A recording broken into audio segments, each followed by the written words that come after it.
Hi, my name is Raylissa Marquez, and today I'm going to be discussing the infamous Aphra Behn. The three key questions I'm going to be answering throughout today's presentation are: who was she? What was she known for? As well as how was she influential? As you see in this title page here, Aphra Behn's name is the biggest of everything out of all the text here, and I did that just to make sure we keep a clear focus on who I'm going to be discussing today. These pictures on the sides here are just to give a representation of some of her most famous playwrights and poetry, including Orinoco, which was a famous playwright, as well as The Rover. This first slide I'm going to be talking about here is to give everybody a better background context of who was Aphra Behn.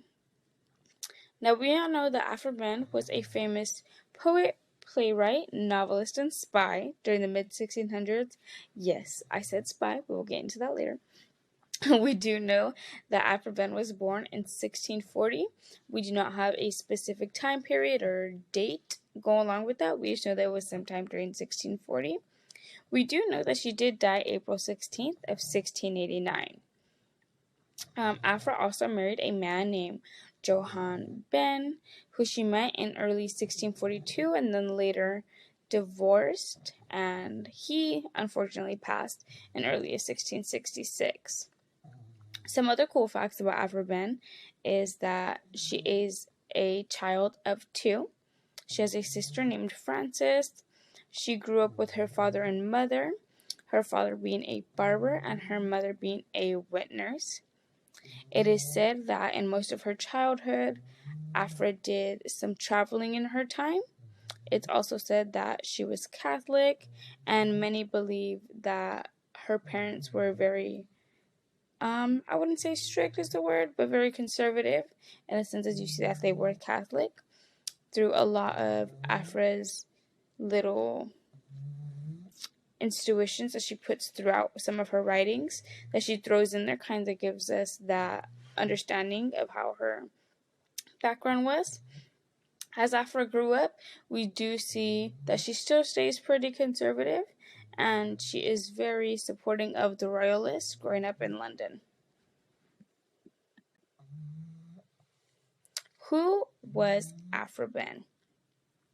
Now, Aphra Behn was overall a very, very influential person during the Restoration period. There are many aspects to her, not just being a playwright and a great poet, but Aphra Behn was also a spy for some of her time. During the year 1665, many believe that Aphra was a spy in Bruges on behalf of Charles II. Her code name was also known to be Astrea. Leading up to this, I believe that it was due to the Second Anglo-Dutch War, which broke out in early of 1665, which she then, as we see, became a spy, just to help out Charles II. After this, we see Aphra Behn's career take off, which we will talk about in the next slide as far as her writing career.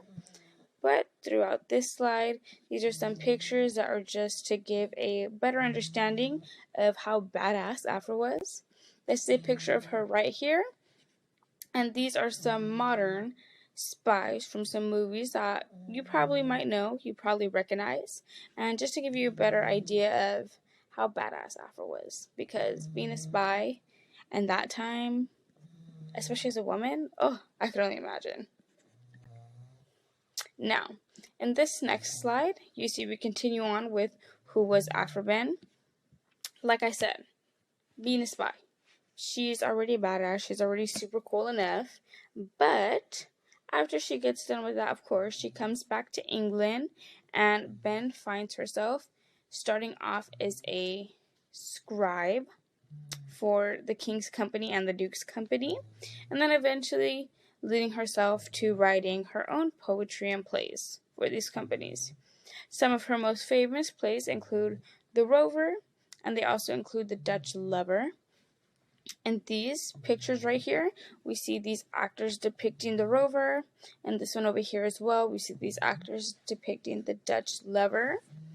Aphra Behn, while these are her most famous, Aphra Behn overall wrote very successful comedies and tragedies during the Restoration period. These were her most famous, like I said. Aphra Behn was known to kind of push the boundaries with her writing, and for most of her writing, it's kind of crazy because a lot of it came out as anonymous during the time because she was a woman writing. In The Rover, we see, well, the plot of The Rover, for one, there's two parts to The Rover. The overall plot of The Rover was about this group of Englishmen and women in Nepal. I think I'm saying that right. Nepal during Carnival time. This play, The Rover, was actually two parts and was inspired by Thomas Killigrew's play, Tommaso, or The Wanderer. It features many plot lines and overall was one of her most infamous plays. Aphra Behn, not only with these two plays, like I said, being her most infamous, Aphra Behn was known for pushing boundaries when it came to her comedies, and she actually introduced the exploitation of prostitution and kind of playing a role in how they are seen and how they are depicted throughout plays. During that time, it wasn't big and it wasn't known at all to do something like that. So when she did introduce it, it was a big thing and it was a big hit because people found it hilarious. In this next slide, as we see, it is a continuation of who was Aphra Behn. Like I said again, while Aphra Behn was influential during the Restoration period for some of her plays, she was also very known for being the first lady of writing, that being her poetry as well. Her overall literature and her writing style was very new and different from what a lot of people had seen. And like I said in the past, even with her plays, when they first came out, a lot of them were not written, but produced as anonymous due to her being a woman. And some of her most famous works include Angelica's Lament as well as The Dream. Angelica's Lament, which was one of her most famous ones, I think gives a great depiction of overall Aphra Behn's style, which was the liberation of herself and kind of self-love and false self-image in some ways. In Angelica Lament, she talks about those certain things as well as overall keeping the liberation and empowerment the main key focus. Now that we've gotten to this last side and we've gotten a great understanding of who Aphra Behn was and the main things that made her so famous, now we get to talk about how she was influential and inspirational during the Restoration era. Like I said, she was an overall big influence, from her being a spy to her being one of the first ladies writing to her exploiting the comedic aspect of prostitution, and just overall her literature in itself was very undeniably great. Aphra Behn was a big influence during the Restoration era, not only for being one of the first women in writing, like I said, but for her pushing boundaries within her writing and inspiring new styles of playwrights and stage depictions. Aphra Behn, I think, gave a lot of people a very different look on how playwrights can be written and what they can talk about, such as her going from The Rover and that being so infamous.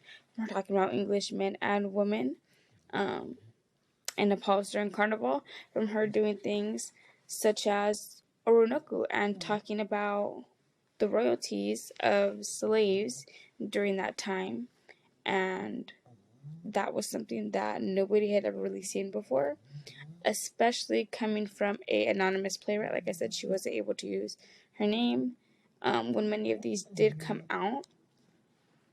So I think that played a huge role in understanding how significant these pieces were, now understanding that was a woman writing these during this time. The Rover and Orinoco, personally, I think are the best playwrights that were able to describe Aphra Behn during this time period. The Rover being how liter I can't even talk. I'm so sorry. Being how her literacy and flow played out through that, and it was a great comedy. While seeing how Orinoco and kind of her perspectives, like I said, she was very supportive of the royalist.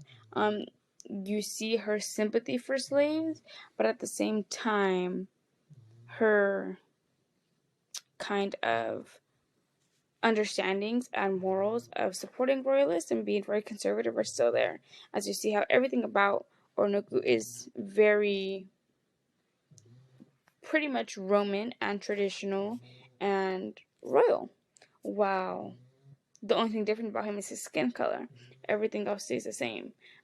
It was very interesting learning about both and learning how that was very different during that time period and how not many people, well, not anybody at the time did that, especially a woman. So Aphra Behn was influential in many ways, but being a woman and pushing the boundaries for women in literature continuing on, while though her being British and being in London for decades to come, I think was one of her most influential aspects about her and one of the most inspirational. So thank you. That is what I learned about Aphra Behn.